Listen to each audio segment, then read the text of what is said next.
Aparentemente, alguns de nós já ultrapassaram o fenómeno do ano passado. Languescer ou elanguecer, blá para os leigos. E estamos já a dar os primeiros passos daquilo a que mesmo Adam Grant se classifica como crescimento pós-traumático. Os nomes complexos e pomposos mais não significam que podemos estar a deixar de viver num certo torpor e não só levantar-nos de novo, mas sentir-nos prontos para seguir em frente, com um novo sentido de propósito. A Anitta não perde nenhuma oportunidade de se debruçar sobre novos ou semi-novos conceitos sobre movimentos e comportamentos socioculturais, pelo que, no episódio de hoje, disseca a aplicação deste conceito ao contexto que vive e combina-o com uma projeção do seu futuro seu. Complexo? Confuso?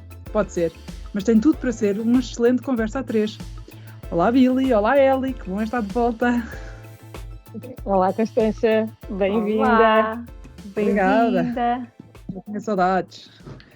Temos aqui um assunto que Sim, eu só quero fazer aqui um parênteses, aqui para a nossa audiência, que pusemos a gravar depois de quase 40 minutos a conversar e a pôr a conversa em dia e soube a pouco, porque é sempre uma alegria.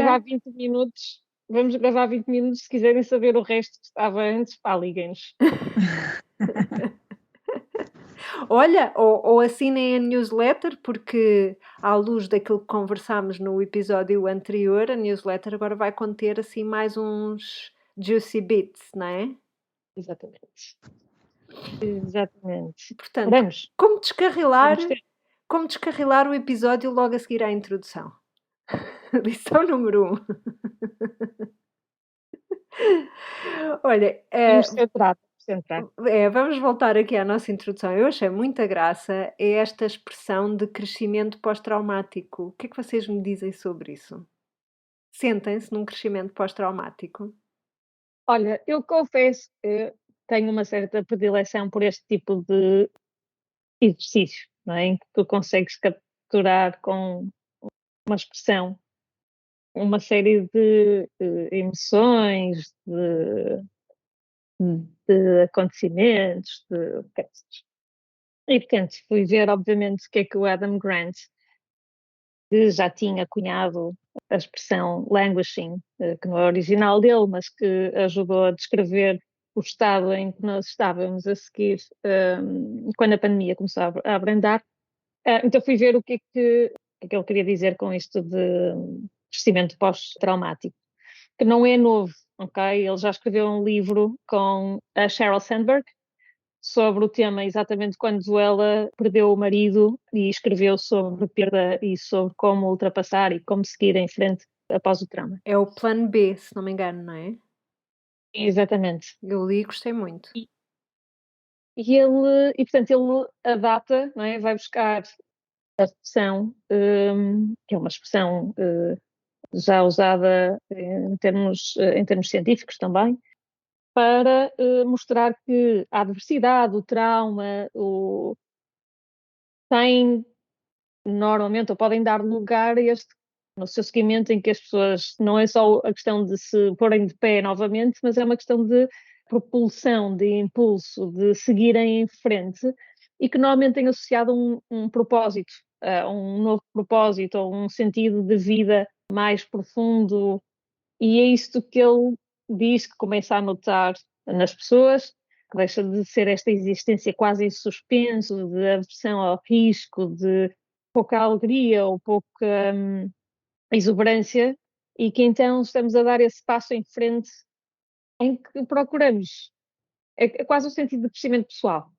E eu acho que aí me identifico com essa fase, não é? Nós temos as várias fases do trauma, e aqui a seguir tens este lado de o que é que eu aprendi com o que aconteceu, o que é que eu vou mudar, o que é que me vai fazer sentir realizada a seguir. E, portanto, eu acho que tenho estado muito mais predisposta para ser mais seletiva, ser mais consciente, viver mais de acordo com aquilo que acredito que seja o meu propósito e que seja o meu sentido de vida, ok? Bem, eu sou sempre um contraste absoluto em relação a Ellie, que é uma pessoa medita muito e pensa muito e faz muitos planos. Eu sou muito não sei, sou uma pessoa muito reativa, muito que vai deixando andar, é uma personalidade completamente diferente e adorava ser como tu, mas não sou, pronto, lá está, aquilo que eu estou sempre a falar, parece que me auto-sabotage e não gosto de me impor metas, enfim, bem, procrastinadora mor, diletante, etc. Mas efetivamente, sobretudo então no fim do verão, eu estava com uma espécie de um fogo no rabo, de género, montes de coisas que senti que estavam bloqueadas. Primeiro porque tinha filhos pequenos e estava muito longe na Nova Zelândia, e depois a vinda para a Espanha, comprar uma casa, umas obras monumentais, mais de um ano fora de casa, tudo isso, tinha muita coisa muito bloqueada. E mesmo dentro de mim, coisas bloqueadas na minha cabeça e tudo. E depois veio a pandemia, não é? Mesmo quando nós nos mudámos para esta casa e ainda havia montes de obras para fazer, veio entrar a pandemia, 2 anos de pandemia, enfim, o primeiro especialmente mal. Tão mal que, aliás, eu nem gosto de olhar, não gosto de pensar em 2020, não, acho que nisso ainda estou muito em stress pós-traumático, não sei, não... Já li alguns livros que falam da pandemia de 2020, não sei, foi desconfortável. E apesar de não ter passado um confinamento muito mal, porque felizmente como estamos aqui numa aldeia e temos um jardim, não foi a experiência das pessoas que vivem na cidade e não puderam sair de casa durante 1 mês e meio, assim, bem, enfim. Depois devo dizer que por circunstâncias pessoais apanhei aqui uns sustos e também com o regresso às aulas e às 2 horas que estou no carro para levar e buscar os miúdos e não sei o quê, e todo o peso do dia-a-dia, não é? Principalmente em termos domésticos, estou-me a sentir um bocado a ir abaixo outra vez e perdi um bocadinho aquela energia com que me sentia, que já não sentia há muito tempo. Felizmente tive no outro dia uma pequena conversa com a Billy, que também me deu algum entusiasmo e tudo isso, mas pronto, e estas vossas conversas periódicas convosco são sempre boas porque me fazem, no fundo, obrigam-me a refletir e obrigam-me a conversar e pensar e tudo isso. É curioso porque eu, pai, há 2 ou 3 dias comentava com o Tiago, para quem não sabe que é o meu marido, que as tarefas, e isto tem a ver depois com um texto que vocês mandaram e que vamos discutir, que as tarefas do dia-a-dia, as pequenas coisas do presente que têm que ser feitas, e no meu caso, como tenho muito trabalho doméstico para fazer, e também muitas coisas que quero fazer cá em casa, porque faço eu própria muitas coisas, que isso parece que estou sempre num busy work, que depois as coisas verdadeiras não avançam, porque o presente é sempre a prioridade e nunca penso no meu future self. Portanto, isto sei que também vamos conversar. E tu, Billy? Eu acho que essa minha... Bom, lá está, eu também não sou tão metódica quanto a Ellie. E, portanto, tenho de criar, assim, alguns hacks para que a coisa se comece a dar e eu não perca o meu norte. Mas eu acho que os momentos de viragem, eu acho que mais do que pandemia, têm a ver com a meia-idade. Ainda hoje estava a trocar umas mensagens com ela e quando cheguei ao final de ter dito aquilo que... Pá, escrevi uma coisa e enviei-lhe e depois pensei, fogo, isto é mesmo meia-idade. Diz-me que estou na meia-idade sem me dizeres que estou na meia-idade. E de facto é verdade, estou na meia-idade e a meia-idade tem esta coisa positiva, e já também mencionámos isso no episódio anterior, que para mim está presente porque eu o editei há poucos dias. Pronto, para mim veio muito por aí, pela questão de estarmos na meia-idade e de, oxalá, termos muitos anos pela frente ainda, com saúde, com vigor e com já este bocadinho de sabedoria que já vamos tendo, porque afinal de contas já temos mais de 20 anos de idade adulta e claro, não somos as mesmas pessoas e não somos automaticamente adultas aos 20 anos ou aos 22 ou o que seja. Vamos, obviamente, amadurecendo e acho que agora estamos num ponto em que ainda temos muito amadurecimento pela frente, mas já temos algum amadurecimento feito também em relação àquilo que éramos. E isso para mim trouxe-me de forma muito clara aquilo que eu queria fazer. E também tem a ver, lá está, com o cansaço. Tu estavas a falar, Constança, depois do verão sentiste aquela energia e agora já te sentes a voltar um bocadinho atrás. Pronto, e eu também sinto isso. Então o que eu faço é arranjar uma data de hacks para me lembrar de como é que eu me sentia no final do verão, para não me esquecer, porque às vezes a pessoa vai se esquecendo com as coisas do dia a dia, as pequenas domesticidades, o estender a roupa, o fazer o pão, o que seja, não é? E então uma das coisas que eu fiz, lá vou eu citar a minha querida e guru, que eu cito sempre e arranjo sempre maneira de o fazer, a Denise. Espera, deixa eu tentar adivinhar.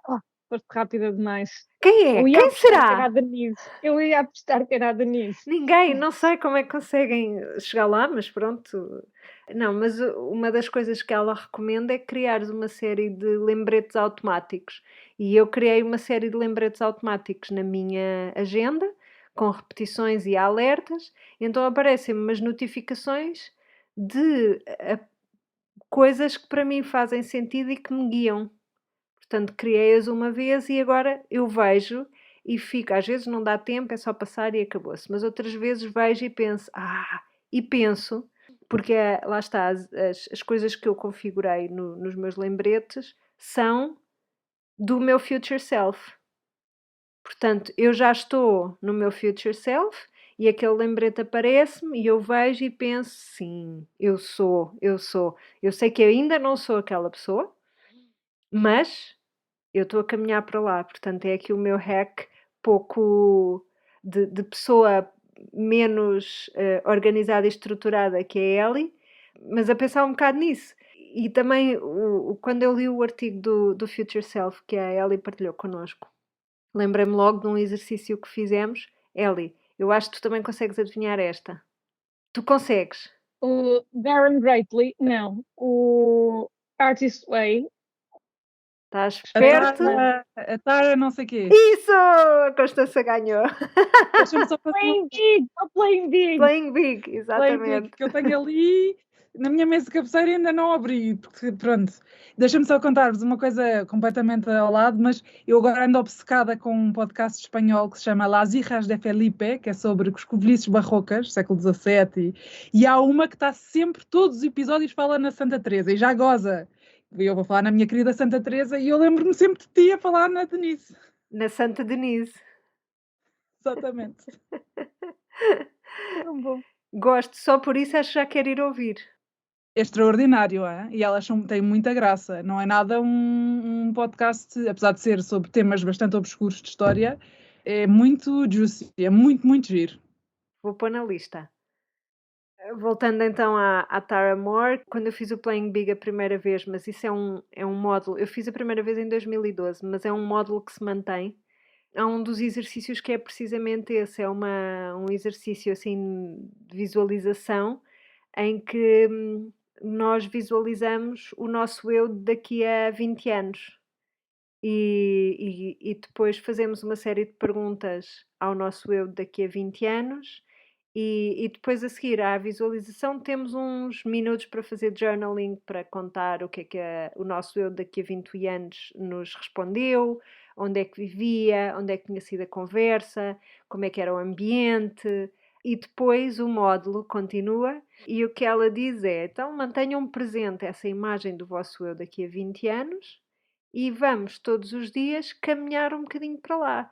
E depois dá exemplos, e o caminhar para lá pode ser coisas tão simples como começar a vestir essa roupa, ou tirar uns minutos de manhã para, sei lá, imaginar qualquer coisa, ou visualizar qualquer coisa, ou começar a aproximar-nos dos hobbies da pessoa, do nosso eu.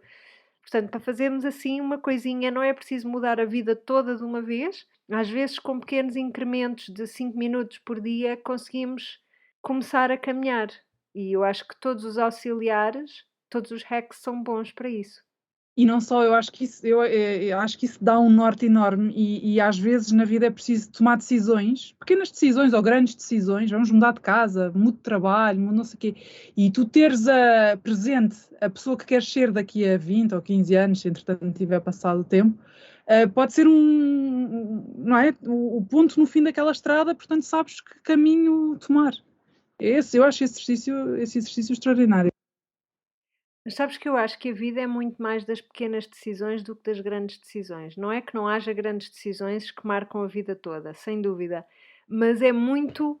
Às vezes nós temos aquela sensação, aquela tendência ou tentação de empurrar com a barriga, e um dia quando eu tiver tempo, e quando eu conseguir arranjar 2 horas seguidas, e quando eu não sei quê, e às vezes o caminho para o nosso eu futuro faz-se em 3 minutos enquanto estavas a lavar os dentes. 3 minutos todos os dias enquanto estavas a lavar os dentes. Ou 3 minutos todos os dias enquanto regaste as plantas. É nos pequenos momentos é que se constroem grandes coisas, é com pequenos passos, lá está. Agora lembrei-me aqui da Ellie, que também teve uma caminhada, e eu acho que com pequenos passos fizeste uma grande caminhada. Eu acho que o truque, se podemos reduzir a isso, está exatamente aí, em conseguir encontrar um equilíbrio entre aquilo ou aquela pessoa que tu queres construir, que tu queres ser, e que voltamos ao nosso querido Aristóteles, e que tu vais construindo a cada dia, e tens essa presença, ou tens presente essa ideia de isto é o que eu quero alcançar, mas ao mesmo tempo de conseguir traduzir isso em pequenos passos e em pequenas tarefas.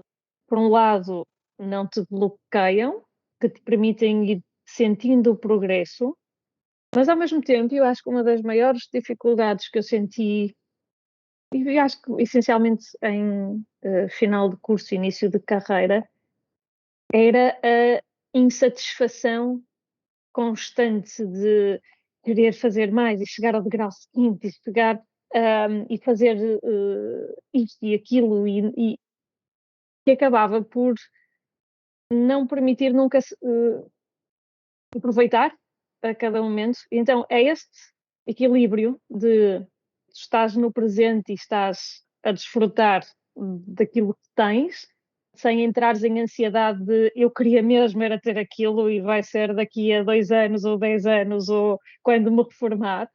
É esse grande equilíbrio, não é? Esse ajuste que eu acho que demorei algum tempo até alcançar, mas que sim, que agora está presente, não é? Eu acho que esse exercício de o nosso future self, o nosso futuro eu, para mim não é necessariamente a casa e o trabalho e o carro, ou seja, isso pode ajudar a concretizar algumas coisas, mas não é ficar agarrado a isso, é aquilo que queres, que impacto é que eu quero ter, que tipo de pessoa é que eu quero ser, a um nível quase mais, não é espiritual, é a um nível mais humanista.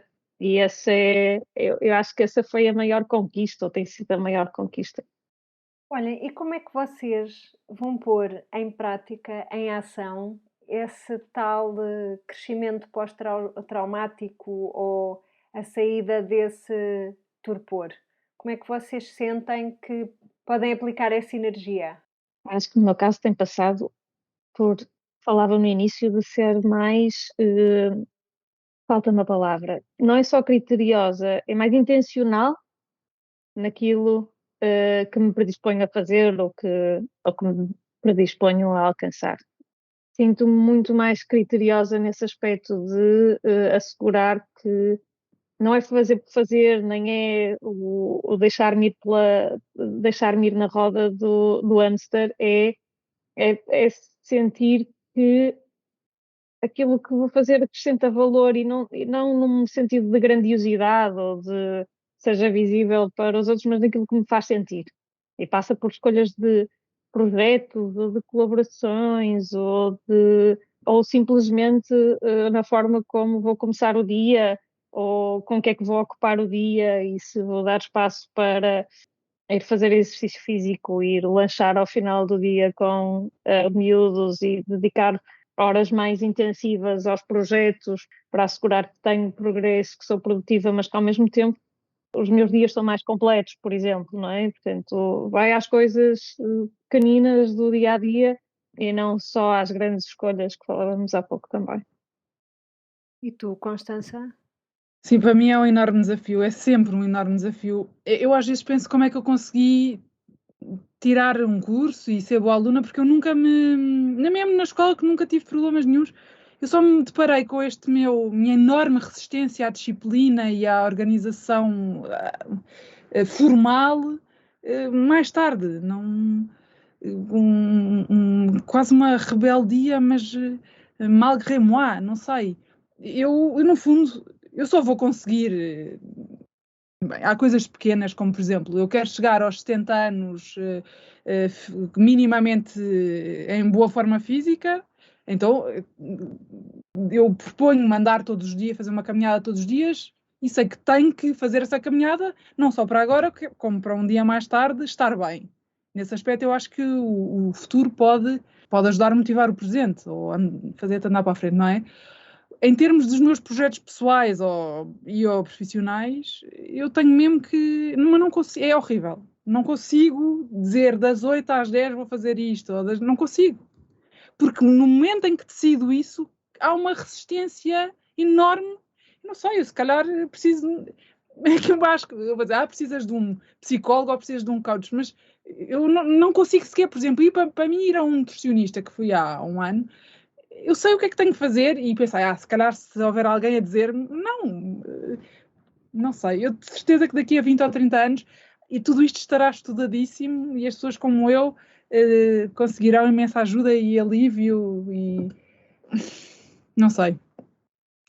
É muito complicado saber que preciso de disciplina, mas ser tão contra a disciplina. No fundo, que eu também escrevi um livro e também vos digo uma coisa, o facto de eu estar há tantos anos sem uma profissão e isso, a pessoa depois também, quanto mais longe está de um percurso profissional ou de um horário diário ou tudo isso, mais difícil é voltar a ele, não é? Não sei, eu sou mesmo a voz dissidente aqui deste grupo. Às vezes penso, porque é que vocês falam comigo? Porque quer dizer... Não vejo. O que é que a gente lhe diz, Eli? Dizemos, Não. É que exato, eu essa constância, e o que me vem sempre à cabeça é um conflito latente entre o que achas que pode ser esperado ou que deverias fazer e ter as rotinas definidas e as coisas muito certinhas e a disciplina, mas vejo o conflito absoluto com aquilo que tu és, que é fluidez criativa e portanto, é processo criativo puro. Eu vejo-te muito como quase um diretor criativo que está constantemente a transformar de forma criativa conceitos, ideias, projetos. Mas onde eu acho que a disciplina ou o rigor ou, sabes, quadrados, a rigidez, vão só coartar-te, basicamente. E, portanto, para mim é quase esse aspecto de poderia estar perfeitamente enquadrada numa qualquer agência criativa, porque é isso que faz, não é? E isso é aceito, e é assim, e os, como é que se chamam? Nós tínhamos na Vela, por exemplo, tínhamos os Creative Directors e tínhamos as pessoas... havia um nome que envolvia a expressão artist, em a forma de pensar, a forma de nos trazerem ideias novas, conceitos novos, formatos novos, implicava que essas pessoas não tivessem uma secretária, não tivessem um horário de trabalho, tivessem a ir de um lado para o outro e a meditar no meio da floresta ou a ir fazer um retiro espiritual nas montanhas, sabes?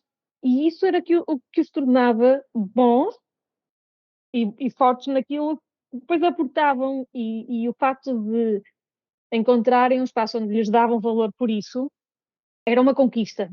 Mas cada vez que falas eu sinto isso de quase por isso que estás a lutar com a tua, não é? Com aquilo que é natural para ti.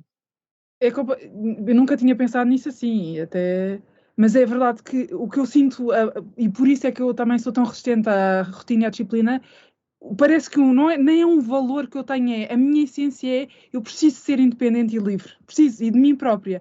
E o dia a dia e todas as obrigações parece que dão cabo de mim, que me arrasam. E quando tu dizes fugir para as montanhas, eu há anos, aliás, desde que o Rodrigo nasceu, que penso, eu preciso de uma semana na montanha, eu preciso de ir para as termas, como a minha mãe ia 15 dias quando nós éramos pequenos. Eu sinto imenso isso, e também sinto que quando os dias eram meus, e se calhar por isso é que também não tinha problemas quando tirei o curso e o mestrado e isso tudo, porque eu era dona de mim. Quer dizer, a certa altura já era casada, mas era dona de mim.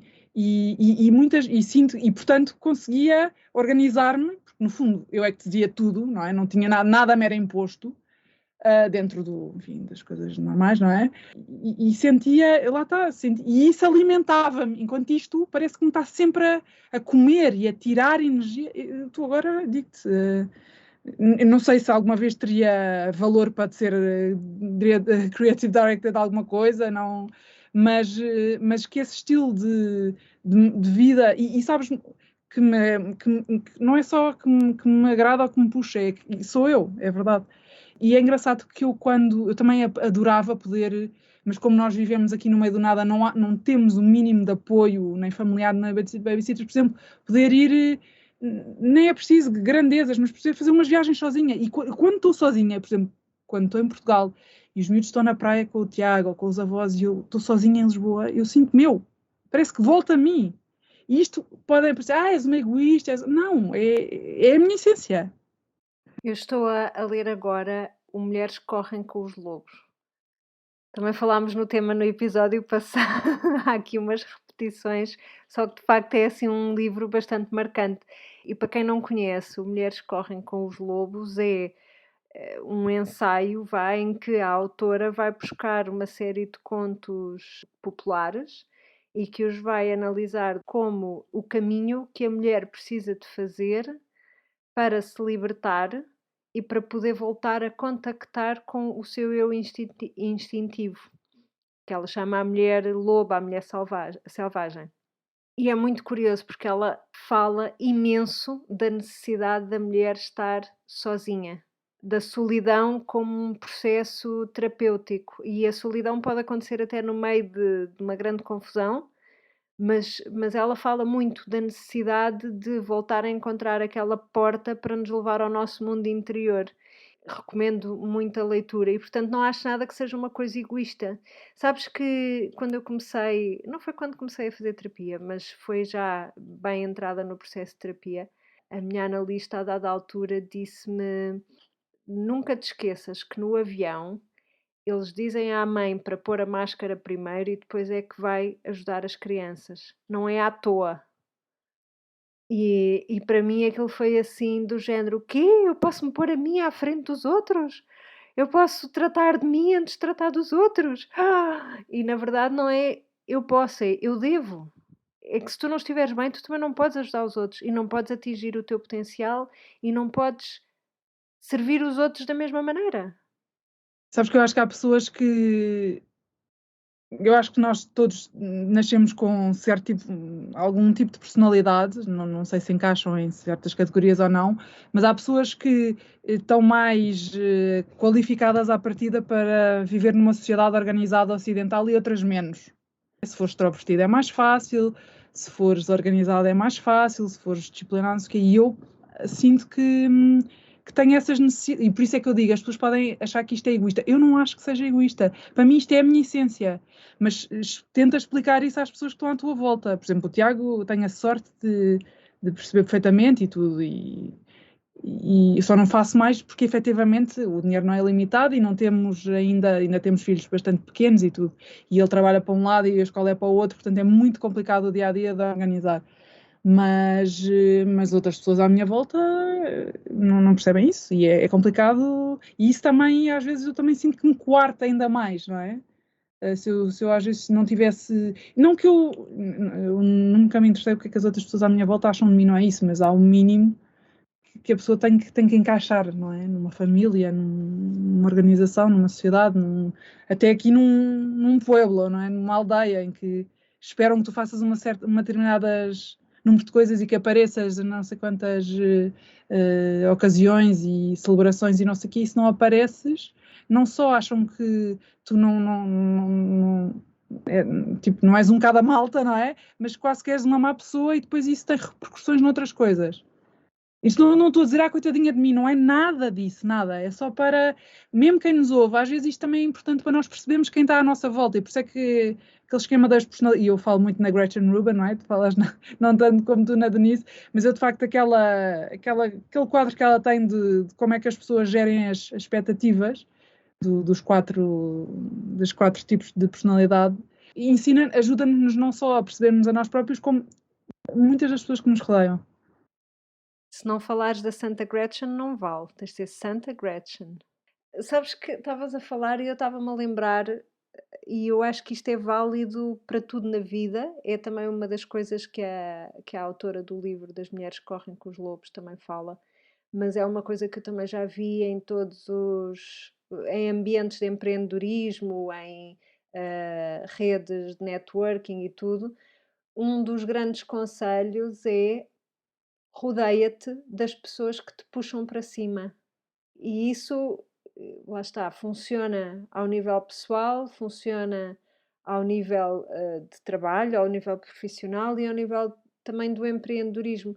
Nós, de facto, estarmos rodeadas de pessoas que nos puxam para cima, que nos ajudam a subir, em vez de ou nos manter presas ou até empurrar para baixo, faz um mundo inteiro de diferença. E um exercício muito fácil é, imagina que o Tiago, em vez de ser o Tiago, era uma pessoa que não acreditava nos teus projetos, não acreditava na tua criatividade, não acreditava, não é? Isso faz logo assim uma combustão interna.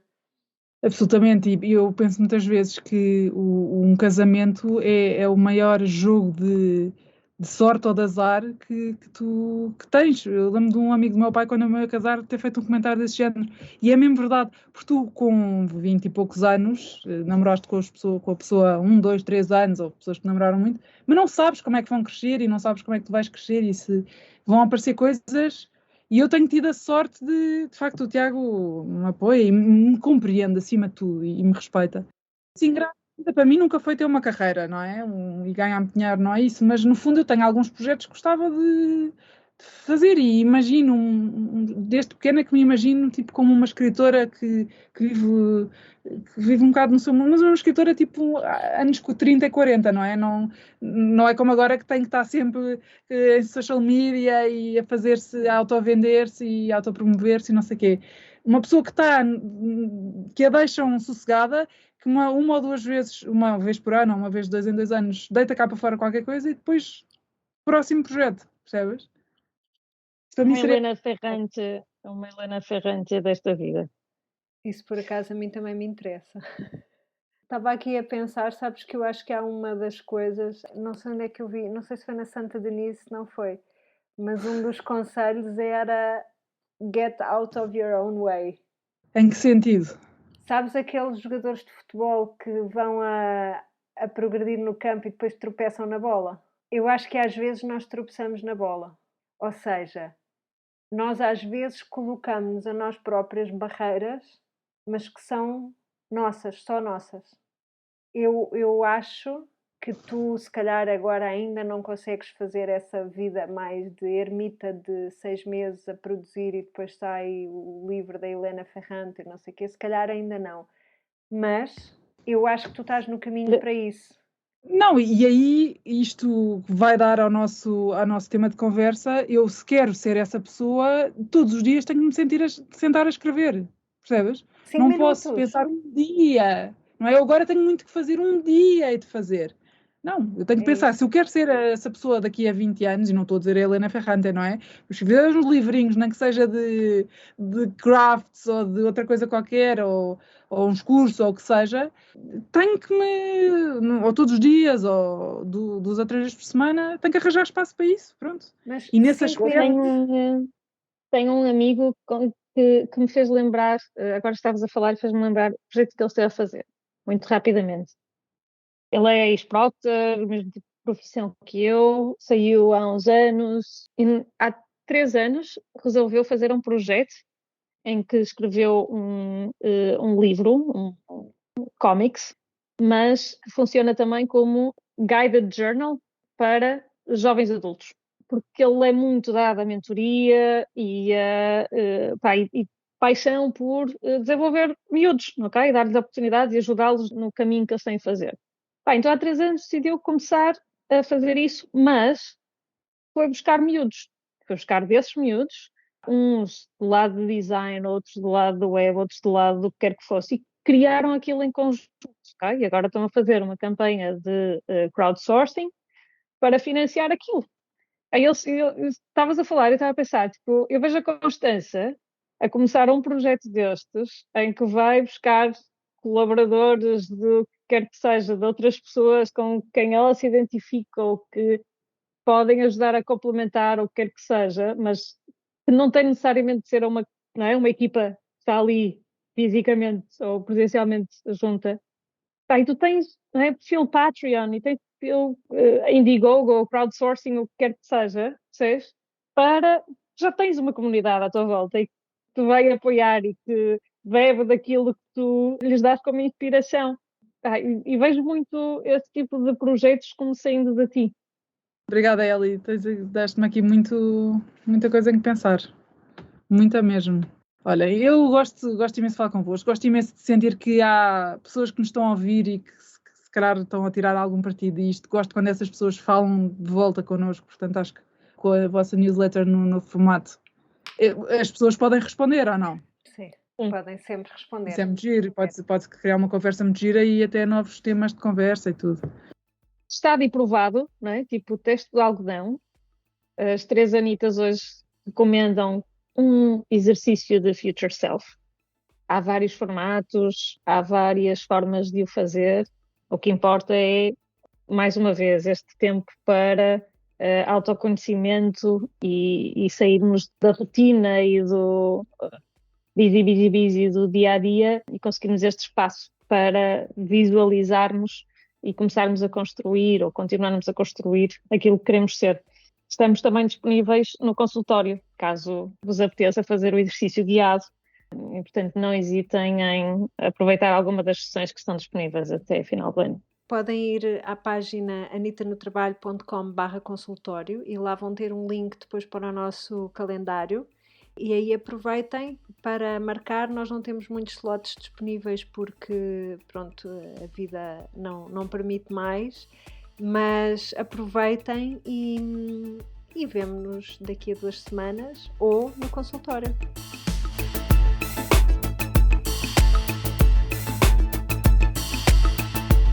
A Anita regressa ao trabalho quando bem lhe apetece e pode, idealmente a cada 2 semanas, mais coisa menos coisa, como ponto de situação nos seus projetos. No entanto, como boas aspirantes à omnipresença, continuamos ligadas no Instagram, em Anita_no_trabalho e ainda em www.anitanotrabalho.com, onde poderão conversar connosco através da secção Querida Anita, ou ainda no Facebook em Anita no Trabalho. Para consultas mais específicas, a Anita está disponível para sessões individuais com a sua comunidade em anitanotrabalho.com/consultório. Anita no Trabalho é um podcast produzido por Ana Isabel Ramos, designer, ilustradora e knitwear designer, em airdesignstudio.com e no Instagram como air_billy. Por Eliana Soares, marketeer e estratega em nautilo.net e no Instagram como Alice_in_Wonderland, e a participação especial de Constança Cabral no Instagram como Constança Cabral. Meninas, como sempre, foi um prazer falar convosco. Gostei imenso de falar convosco, estava cheio de saudades. Não estávamos cheios. Até à próxima. Até à próxima.